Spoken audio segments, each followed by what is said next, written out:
जिल्ले इलाही, जमहूरियत जो है वो नफरत और ठसक से नहीं चलती है, अकड़ से नहीं चलती है, उसमें सबकी हिस्सेदारी जरूरी है। कल देश के माइनॉरिटी मिनिस्टर ने लोकसभा में खड़े होकर एक शेर सुनाया था कि मुझसे कोई बदगुमान न हो, तो मैं उन्हें एक शेर सुनाना चाहता हूं कि मैं आज जद पे हूं तो इतना खुशगुमान न हो, मैं आज जद पे हूं तो इतना खुशगुमान न हो, चराग सबके बुझेंगे हवा किसी की नहीं। में दबदबा हो आंधियों का तो फिर अंजाम जुल्मत के सिवा कुछ भी नहीं होगा। यह दुनिया नफरतों के आखिरी स्टेज पर है, इलाज इसका मोहब्बत के सिवा कुछ भी नहीं होगा। मैं भावुक हूं, मेरी पलकें गीली हैं। अगर देश की एक बहुत बड़ी आबादी को लगता है कि आप उसका भला करने के लिए नहीं बल्कि उनकी इबादतगाहों, उनकी कब्रिस्तानों, उनकी खानकाहों को बर्बाद करने का बिल ला रहे हैं, तो फिर आप अगर समझाने में नाकामयाब रहे हैं तो यह आपकी नाकामयाबी है। यह सरकार रात के 3 बजे तक पूरे देश को जगा करके संसद में अपने ही नागरिकों को नीचा दिखाने के लिए वक्फ बिल ला रही थी, तो उधर रात के 1:30 बजे अमेरिका हम पर 26% टैरिफ लगा रहा था। नीतीश कुमार जी हो, चंद्रबाबू नायडू जी हो, चिराग पासवान जी हो, जयंत चौधरी जी हो, देवे गौड़ा जी हो, जीतन राम मांझी जी हो, सबको समझना पड़ेगा कि जब जंगल में आग लगती है तो न वो बरगद बचते हैं जो हवा को आंधी में तब्दील करते हैं, न वो बांस बचते हैं जो आपसी रगड़ से चिंगारी पैदा करते हैं। किसानों के खिलाफ भी कानून लाए गए थे। जिस तरह आज वक्फ के फायदे गिनाए जा रहे हैं, उसी तरह से किसानों को भी कृषि कानूनों के फायदे गिनाए गए थे। लोगों के नेता यह कह रहे हैं कि यह बिल मुस्लिम महिलाओं को उनका हक दिलाएगा। धन्यवाद मोदी जी, क्या बढ़िया सौगातें मोदी दे रहे हैं आप। पहले हमें गुजराते मोदी दिया, आप सौगातें मोदी दे रहे हैं।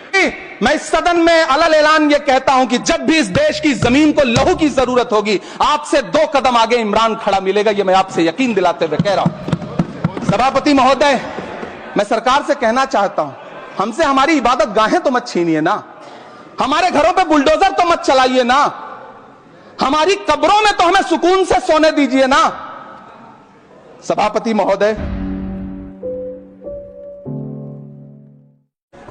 हम ही को कातिल कहेगी दुनिया, हमारा ही कत्लेआम होगा, हम ही कुएं खोदते फिरेंगे, हम ही पे पानी हराम होगा। सभापति महोदय, सन 1947 में दिल्ली की जामा मस्जिद की तारीखी सीढ़ियों पर खड़े होकर के भारत रत्न मौलाना अबुल कलाम आजाद साहब ने कहा था कि मुसलमानों कहां जा रहे हो, यह है तुम्हारा मुल्क, यहां तुम्हारे आबाओ अजदाद की कब्रें हैं। उस वक्त मौलाना आजाद की ये सदाएं सुन करके लोगों ने अपने सरों की गठरियां उतार करके रख दी थी। आज उसी दिल्ली में मौजूद देश की संसद में एक बिल आया है जो हमसे उसी जामा मस्जिद की सीढ़ियों के सबूत मांगेगा, जो उन्हीं सीढ़ियों के पास अपनी कब्र में सोए हुए मौलाना आजाद को फिर से कब्र से सदा देनी पड़ेगी कि ये जो कब्र है वो मेरी कब्र है, ये किसी सरकार की जागीर नहीं है। सभापति महोदय, मैं जहां खड़ा हूं इसी संसद भवन के सामने सड़क के उस पार अपनी कब्र में सोए हुए भारत के पूर्व राष्ट्रपति फखरुद्दीन अली अहमद की कब्र है। शायद अब उस कब्र से भी सदाएं आए कि यह कब्र मेरी कब्र है, यह सरकार की जागीर नहीं है। सभापति महोदय, मैं वक्फ कानूनों में किए जा रहे संविधान विरोधी बदलावों के खिलाफ बोलने के लिए खड़ा हुआ हूं। संविधान का आर्टिकल 14 हो, 29 हो, 30 हो, चीख चीख कर कहता है कि देश में सब बराबर के हकदार।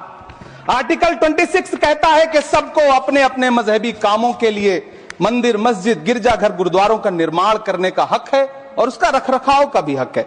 लेकिन डॉक्टर बाबा साहब अंबेडकर के संविधान को हर दिन कुचलने वाली यह सरकार देश के मुसलमानों से नफरत में इतनी अंधी हो गई है कि खुलेआम देश की संसद में देश सरकार के माइनॉरिटी मिनिस्टर साहब और होम मिनिस्टर साहब झूठ बोलते हैं और देश को गुमराह करते हैं, झूठ शब्द असत्य बोलते हैं। सरकार ने इस बिल का नाम उम्मीद रखा है। मंत्री जी कल से इसे देश के मुसलमानों के लिए नई उम्मीद बता रहे हैं। नहीं मंत्री जी, न तो यह बिल मुसलमानों के लिए नई उम्मीद है और न ही उम्मीद की नई किरण। सभापति महोदय, भाजपा ने पूरे देश में वक्फ के नाम पर कई सारे झूठ फैलाए हैं। आइए आज उनकी सच्चाई पर बात करते हैं। वक्फ ट्रिब्यूनल को ऐसे बताया जाता है जैसे वक्फ ट्रिब्यूनल कोई मजहबी खाप पंचायत हो। सभापति महोदय, जबकि सच्चाई यह है कि वक्फ ट्रिब्यूनल भी तो सरकारी न्यायिक विभाग है, जिसमें सरकार द्वारा नियुक्त जज होते हैं, जिसमें प्रशासनिक अधिकारी होते हैं, कहीं ऊपर से थोड़ी आ गए। सभापति महोदय, देश के गृह मंत्री जी ने इसी सदन में कहा कि वक्फ ट्रिब्यूनल के फैसले के खिलाफ कोई कोर्ट नहीं जा सकता, जबकि सच यह है कि वक्फ एक्ट 1995 की धारा 83(9) के तहत हाई कोर्ट वक्फ ट्रिब्यूनल के फैसले की न सिर्फ समीक्षा कर सकता है बल्कि उसे बदल भी सकता है। सच तो यह है कि वक्फ बोर्ड खुद अपनी जमीनों के लिए कई सारी कोर्ट में मुकदमे लड़ रहा है। सभापति महोदय, दिल्ली की जिन 123 संपत्तियों को लेकर कल माइनॉरिटी मिनिस्टर, होम मिनिस्टर साहब और अभी आदरणीय नेता सदन बात कर रहे थे, आइए उनकी सच्चाइयों पे भी बात करते हैं। 1911 में जब अंग्रेजी हुकूमत ने कोलकाता के बजाय दिल्ली को राजधानी बनाने का फैसला किया, तो रायसीना हिल्स के चारों तरफ जो मुसलमानों की ढेर सारी जमीनें थी उनको एक्वायर किया गया और लुटियन को इसकी तामीर की जिम्मेदारी सौंपी गई। सेंट्रल विस्टा की तरह लुटियन जोन का मेगा प्लान तैयार हुआ, लेकिन उस वक्त के मुसलमानों ने उस वक्त की अंग्रेजी हुकूमत से अपनी इबादत गाहों को बचाने के लिए लड़ाई लड़ी। मामला ब्रिटिश गवर्नमेंट तक पहुंचा। तब यह तय हुआ कि वो जो धार्मिक स्थल हैं उन्हें जस का तस रहने दिया जाएगा। इंडिया गेट के बगल वाली मस्जिद हो, जाब्तागंज, सुनहरी बाग मस्जिद हो, पार्लियामेंट रोड वाली मस्जिद हो, ऐसी 123 संपत्तियों के मैनेजमेंट के लिए 1913 में मुसलमान वक्फ वैलिडेशन एक्ट बना और उसके बाद एक नया शहर बसाया गया जिसे लुटियंस जोन का नाम दिया गया। फिर 1943-45 के बीच एक और समझौता हुआ आजादी से पहले, उसके तहत काफी सारी वक्फ जायदादों को सुन्नी मजलिस औकाफ बनाकर उसके अंडर किया गया ताकि उसकी देखरेख की जा सके। गृह मंत्री जी 2 दिन से सदन में जो बात कह रहे हैं वो दरअसल 123 संपत्तियां उसी सुन्नी मजलिस औकाफ के तहत आती है। सभापति महोदय, आजाद भारत आजाद हुआ। आजादी के बाद भारत में 1954 में वक्फ एक्ट लागू हुआ, जिसकी धारा 9 के तहत 1964 में केंद्रीय वक्फ काउंसिल का गठन हुआ। दिल्ली की वही 123 प्रॉपर्टीज को 1970 में सर्वे गजट करके गजट नोटिफाई किया गया। इसके निपटारे के लिए पूर्व प्रधानमंत्री इंदिरा जी के द्वारा 1974 में एक बर्नी कमेटी बनाई गई। बर्नी कमेटी ने 1976 में इन 123 संपत्तियों को दिल्ली वक्फ बोर्ड की संपत्ति होने की रिपोर्ट सौंपी। उस रिपोर्ट के आधार पर 1984 में कांग्रेस सरकार ने उन 123 प्रॉपर्टीज को दिल्ली वक्फ बोर्ड को सौंपने का फैसला किया, जिसके खिलाफ विश्व हिंदू परिषद कोर्ट गई। मामला 2011 तक पेंडिंग रहा। फिर 2011 में कोर्ट ने सरकार को आदेशित किया कि इसका निपटारा करो।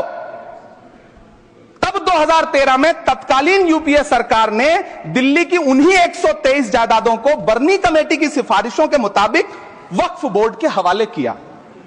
यही वो प्रॉपर्टीज हैं जिनके नाम से गृहमंत्री जी कल से कांग्रेस को कोस रहे हैं। फिर आई 2014 में भाजपा की सरकार, जो तब से इन जमीनों को हड़पने की साजिश कर रही है। जिस बिल को मुसलमानों के हुकूक की हिफाजत करने वाला बिल बताया जा रहा है, उसी को पेश करने के लिए और उस पर बात करने के लिए लोकसभा में भाजपा सरकार के पास एक भी मुस्लिम सांसद नहीं है। जिस वक्त, मैं लोकसभा कह रहा हूं, सुना करिए, जिस वक्फ बिल को मुस्लिम महिलाओं को हक दिलाने वाला बताया जा रहा है, उसे संसद में पेश करने वाली पार्टी के पास न तो राज्यसभा में, न लोकसभा में, न देश की किसी विधानसभा में एक भी मुस्लिम महिला सदस्य नहीं। कल किरण रिजिजू जी कह रहे थे कि रेलवे की जमीनें देश की जमीनें हैं, डिफेंस की जमीनें देश की जमीनें हैं। हां मंत्री जी, हैं, बिल्कुल हैं।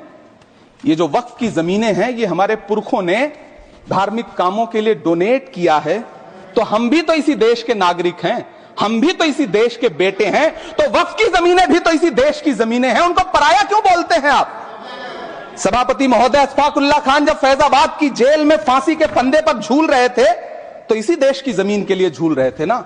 सभापति महोदय, अंडमान की जेल में काला पानी की सजा काटकर अपनी जान देने वाले मौलाना फजले हक खैराबादी हो या शेर खान अफरीदी हो, वो भी तो इसी जमीन के लिए अपनी जान दे रहे थे ना।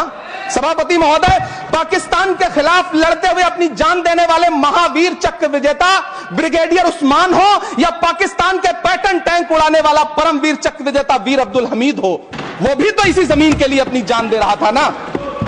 और मंत्री जी, मैं इस सदन में अलल ऐलान ये कहता हूं कि जब भी इस देश की जमीन को लहू की जरूरत होगी, आपसे 2 कदम आगे इमरान खड़ा मिलेगा, ये मैं आपसे यकीन दिलाते हुए कह रहा हूं। सभापति महोदय, मैं सरकार से कहना चाहता हूं, हमसे हमारी इबादत गाहें तो मत छीनिए ना, हमारे घरों पे बुलडोजर तो मत चलाइए ना, हमारी कब्रों में तो हमें सुकून से सोने दीजिए ना।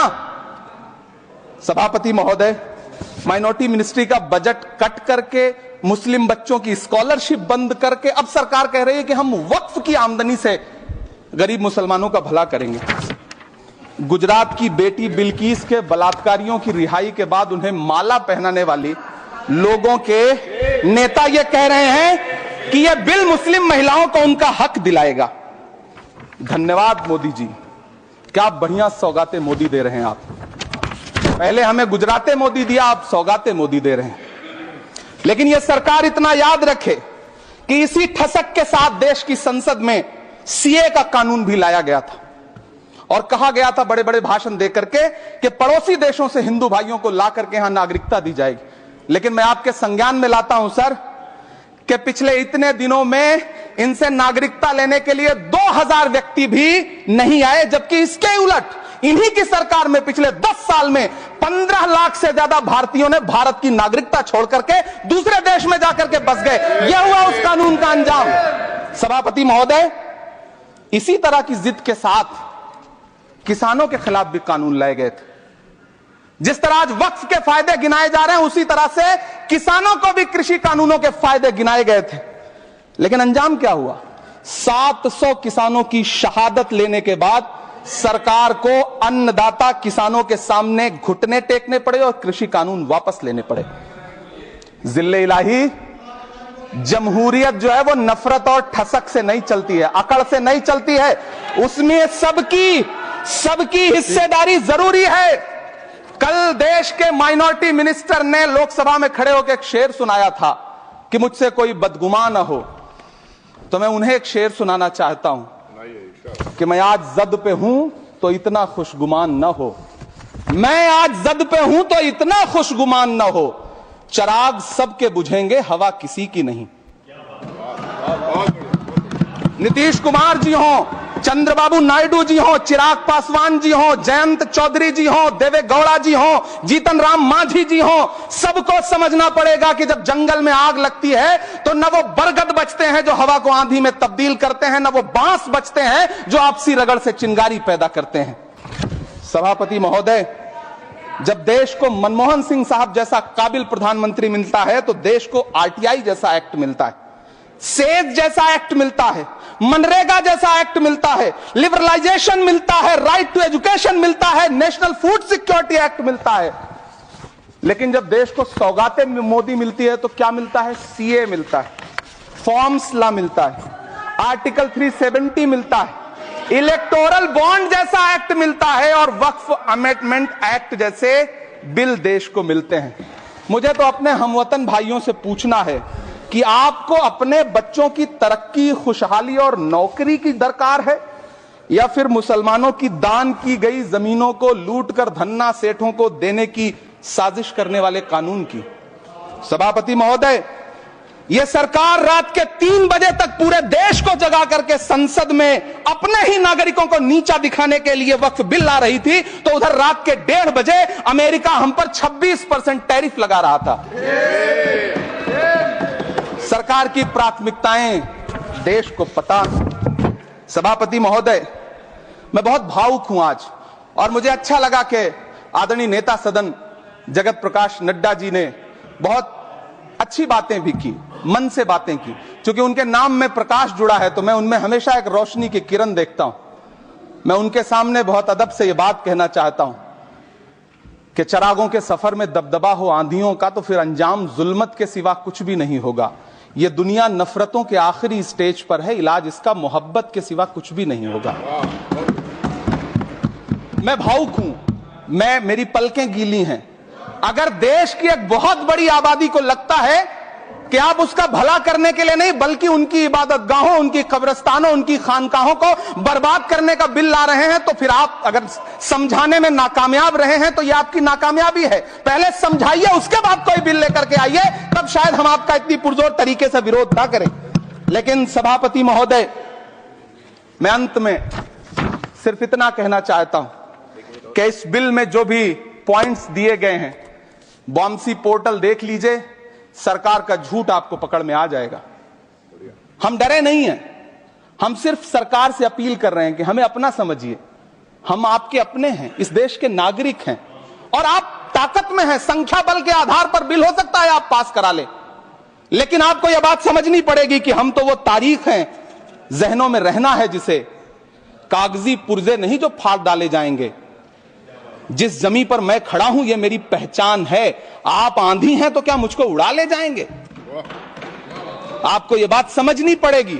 आपको अगर इतना विपक्ष की तरफ से पहले जेपीसी में इतने सारे पॉइंट्स आए और उसके बाद कल से लोकसभा में और राज्यसभा में सुझाव आप सुनने को तैयार नहीं है, लोगों की शंका को दूर करने के बारे में आप बिल्कुल सोच नहीं रहे, बस आप कह रहे हैं यह बिल उम्मीद की नई किरण है। नहीं साहब, इसे भले किरण जी लेके आए हैं, लेकिन ये उम्मीद की नहीं बल्कि नाउम्मीदी की किरण है। और इस देश की एक बहुत बड़ी आबादी इस बात से खदशे में है, शक में है कि आप सीधे उनकी जमीनों को लूट करके धन्ना सेठों को बेचना चाहते हैं। मेरी अब भी आपसे अपील है कि इस बिल को वापस लीजिए। यह बिल कहीं से आपके अपने नागरिकों के लिए अच्छा नहीं है। यह बिल सिर्फ इस देश के मुसलमानों को नीचा दिखाने का और अपने एक ऐसे मतदाता वर्ग को खुश करने का बिल है जिनको इस बिल के पास हो जाने से कुछ मिलेगा भी नहीं, लेकिन आप एक नैरेटिव देना चाहते हैं, एक मैसेज देना चाहते हैं। मेरी आपसे अपील है कि कृपया ये जो सबका साथ सबका विकास का नारा है,